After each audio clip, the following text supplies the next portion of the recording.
SEGA.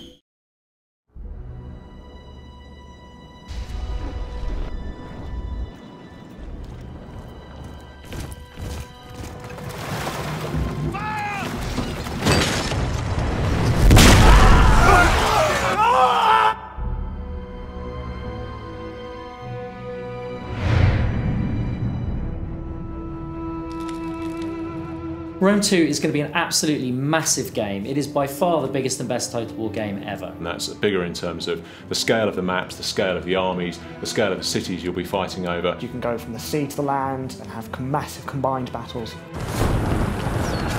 Carthage is on the North African coast. It's quite a long way from Rome, but at the time it was a major trading sea power and a really big rival to Rome.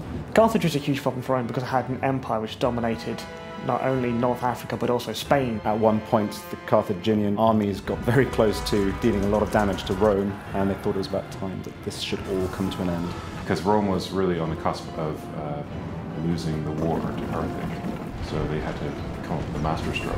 The siege of Carthage had been going on for several years, so Scipio was sent to break it. Scipio was a renowned Roman general in charge of this attack, the final assault on Carthage, and his orders were to annihilate the city.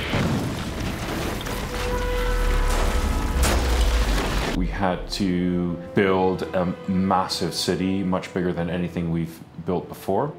Now, one of the problems we have depicting huge cities like Carthage in a game is now, on the one hand, you've got to be faithful to what the place was actually like, but on the other hand, it has to fit into the context of the game. We had to come up with a convincing way of having the ships landing on the shore and make it look really cool. There are trade-offs. There are trade-offs between depicting it at exactly the correct scale and making a game that's actually playable. Shields on me! The total number of units you can control in a battle will be 40, and this includes combined land and naval forces for the first time. So there's a lot more going on. There's more to see. There's more terrain to cover. There's more places to hide stuff. It can be enormously difficult to keep track of 40 units at the same time. So what we've done is created a tactical map. It's been something we've wanted to put in the game for quite a few titles now, but it's never quite been right. So some people might think that putting a tactical map into the game may make it too easy. You can't actually control units from that level.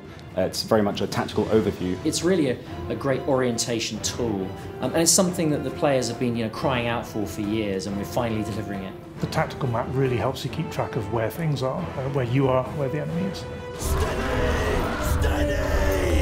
So for the next Dev Diary, we're leaving the shores of the Mediterranean behind. We're going to go into the forests of Germania and Gaul, and we're going to be looking at barbarians. Barbarians. Barbarians. No, just kidding, don't do that. Cut that.